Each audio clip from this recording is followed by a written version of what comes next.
The global death toll from this pandemic is now over 7,500 and there are more than 190,000 cases. I'm going to bring you up to date on the situation in a number of countries over the next few minutes. These are some of the most recent pictures to come in. This is from Barcelona, where people have been out on their balconies playing instruments, sometimes alongside each other. You can see a young guy there playing the saxophone. This is inside a rest home in Japan, where people have been exercising indoors because they're not allowed to go outside. And remember, the virus is particularly deadly for elderly people. And remember, Japan has the most elderly population in the world, so particular care is being taken. These people are exercising outside on their rooftops in Rome, doing it in part in coordination with other neighbours across the way. You can see most of them still staying a little distance apart. Not so active in Venice, but these police are out on the streets to make sure quarantine regulations are being observed. Bear in mind, across Italy, people can only leave their homes if they have an urgent work reason or they need to get some food. And we're going to focus a little more on Italy now, because more than 2,500 people have died there and there are over 30,000 cases. It's the worst affected country aside from China. And as we've been discussing over the last month, the north of Italy is really the centre of this outbreak. Well, the New York Times The Daily podcast has spoken to a doctor in Bergamo. This is Professor Fabiano Di Marco. He's head of a respiratory unit there. He says doctors are making life and death decisions. They're admitting up to 70 critically ill patients a day, and that some patients are dying alone because the staff are overwhelmed. Inevitably, some of those staff are also becoming ill. Here's more of what he told the New York Times. If I allow one or two relatives to come to the hospital, I have to give them these, but we do not have this for us. Right, you need them for doctors. Yeah. They cannot receive the relative in hospital. So the patients are alone and they die alone.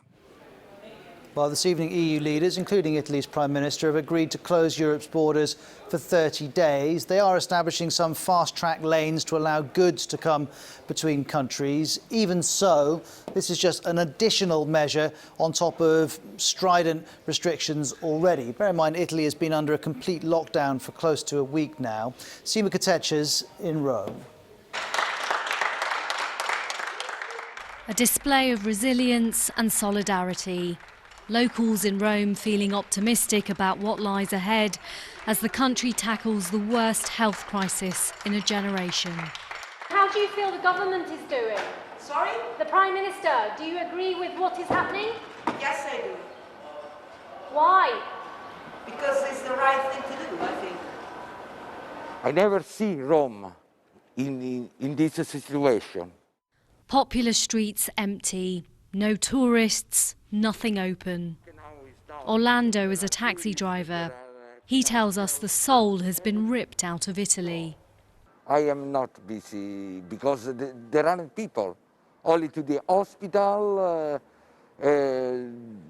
some tourists, but very, very down. The country has enforced rules preventing people from moving around. Stay indoors, especially if you're older, they're told. But some are choosing to rebel. The advice for people who are older is to stay indoors? Yes, we know. No, because we think we have to walk a little bit. Every 2 days we take a walk. Well, let's hear a little more about how daily life has changed in Rome. Here's another resident of the city. We feel a bit more lonely. We feel a little bit more segregated. We feel a little more bored than we used to.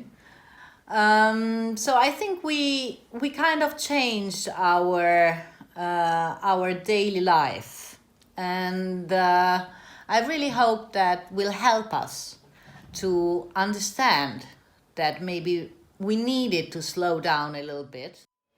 Well, from Europe to the US, there are now nearly 6,000 cases there, and the death toll has reached 100. This map's been released by the primary US government body on this issue, the CDC, and it shows us that there's only one state, West Virginia, which has no reported cases. And also the CDC continues to push messages that are now very familiar. It says avoid close contact with people who are sick, wash your hands often, avoid touching your face, nose and eyes. And while the CDC plays its role in this health emergency, today Donald Trump turned to the strain on the US economy, just as Boris Johnson did here in the UK. And President Trump unveiled a raft of measures, including payments to small businesses, loan guarantees and deferred personal tax payments. Here's a little of the statement from earlier. We want to go big, go solid. The country is very strong. We've never been so strong, and that's what we're going to be doing. We don't want, with this invisible enemy, we don't want airlines going out of business. We don't want people losing their jobs or not having money to live when they were doing very well just 4 weeks ago. So we're going big, and that's the way it'll be, and that's the way everybody seems to like it on the Hill. Well, let's bring in Gary O'Donoghue, who's live with us from the US. Gary, the president's saying everyone likes it this way on the Hill. Is that true? Has it got bipartisan support? Well, the tone has changed on the Hill. There's no question about that, Ros. There's much more sort of bipartisan talk going on up there. They're not yelling at one another, frankly, as they normally are. And what's going to happen is that there's a bill going through at the moment that's worth a sort of $100 billion in help. But there's a much bigger one being talked about. And Mitch McConnell, the Republican leader up there, he set up a group of task forces to look at different areas of the economy, like individuals on the one hand, the airline industry on the other, small business on the other. They're going to draw something up and then try and knock out a deal with their Democratic counterparts. By the time all this has piled up, you could be looking at somewhere in the region of $1 trillion, $1,000 billion bailout situation. And Gary, just quickly before we go on to another issue, I think a lot of people are wondering how quickly can this be turned round? How quickly can money actually reach people? Well, the Treasury Secretary, Steve Mnuchin, today says he wants checks, literally checks, to go out to Americans within the next 2 weeks. Now, that won't be all Americans. He doesn't want to give them to millionaires, as people will argue is pretty fair. But it might be people on maybe $75,000 or less, or $100,000 or less. And you're looking at a handout of maybe $1,000. All this detail is to be hammered out. And that seems to be the preferred system of help that the Trump administration wants to use, rather than doing anything with payroll taxes, which you wouldn't see for months and months and months. So, Gary, that's the first story I want to ask you about. Here's the second, because there is now increasing tension between China and the US in the middle of this crisis. Today, Beijing announced that all US journalists working for the New York Times, the Wall Street Journal and the Washington Post are going to be expelled. They've got just 10 days to leave. And this looks like a direct response to this tweet yesterday from Donald Trump, in which he referred to COVID-19 as the Chinese virus. Now, of course, it isn't a Chinese virus. It's a virus that started in China, and the president will surely have expected a response. Bear in mind, back in February, China expelled 3 journalists from the Wall Street Journal in connection with this article with the headline, "China is the real sick man of Asia." Beijing said that was racist, and so it took action. And Gary, to bring you back in here, there may be people watching who would be thinking, like the Democrats and the Republicans, maybe China and the US could put its differences aside, but it doesn't seem like it. No, I think there's a certain amount of face that has to be saved in these circumstances. Tit for tat, diplomatically, can very much look like the playground, quite frankly. And that's what's been happening. We've had that editorial that the Chinese objected to, and in response to kicking out the Wall Street Journal journalists, the administration here sort of reclassified some Chinese news organizations. Now you've had these comments from the president. He's actually said more than once calling it the Chinese virus, and now these moves by Beijing. So yeah, they're going at it, frankly, like a couple of people after a Friday night out. And just quickly, Gary, before I let you go, what's it like in DC? It's very quiet. We don't have a sort of curfew in place here, but the streets are pretty empty. People are shopping, as you can imagine, for stuff pretty rapidly. The shelves have emptied out in the local store, certainly on one occasion. And I was noticing downstairs just a moment ago, the Wi-Fi is getting a bit ropey, so I think that working from home thing may be having an impact. Okay, Gary, thank you very much indeed. Well, we've been talking about China. Let's bring you up to date with what's happening there. After all, this is where the virus began. There have now been over 3,200 deaths there and over 80,000 confirmed cases. Now, bear in mind, the new infection rate in China has fallen close to zero because of very strict restrictions which are in place. But it remains unclear what's going to happen if and when those restrictions are lifted. Well, speaking of tough restrictions, they are also coming into place, not in Ukraine, where there have been seven cases and 1 death, I know, but I want to do, actually, no, hoping to show you a map of France, but that's not going to come up. Where are we going? Sometimes the map takes on a life of its own, apologies.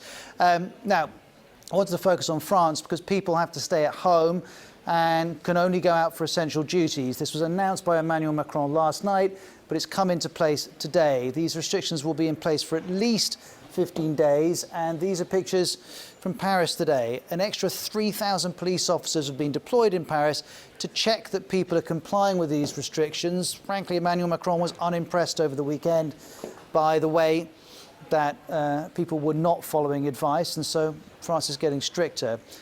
Nearly 150 people have died in France, over 7,000 confirmed cases. Here's more from Hugh Schofield in Paris. This is the form which everyone is going to have to get very, very used to. It's a form which you print from the Ministry of Interior, and it's the form you have to have with you when you go out from your house or your home as of midday today. It's what they call in French an attestation sur honneur. It's to say, I hereby attest that I'm doing this, that, or the other. And there are 5 boxes you can tick. 5 categories of movement which are allowed for work, for health, for imperative family reasons, to go shopping, or for a brief excursion just to go jogging or to walk the dog. Now, it is 2 months to the day since the BBC's Stephen McDonnell filed our first report on what was then a mysterious new illness which had killed 2 people in the city of Wuhan in China. Here's how we covered the story 2 months back. Chinese officials have been reassuring the public that the virus cluster which has caused pneumonia in Wuhan is under control. There have been deaths, but the authorities say only dozens of people have been infected. However, scientists in Britain have estimated that the true number of cases could already be at least 1,700. And surely none of us could have imagined where we would be 2 months later. Here's Stephen again talking earlier as we look at some of the most recent pictures from China. Look, in one way, it's kind of a bit frightening that we went from nothing to this sort of global emergency so quickly. But, you know, in a funny way, you could also see this as kind of positive. I mean, assuming that the Chinese figures are not drastically wrong, I think other countries can look to China and see that there is a way out. That you will get to where China is now. I mean, we went from then up to 80,000 plus people being infected, down to now currently less than 10,000 infections. And according to official figures, only 1 extra homegrown infection in all of China today, and that's in the city of Wuhan.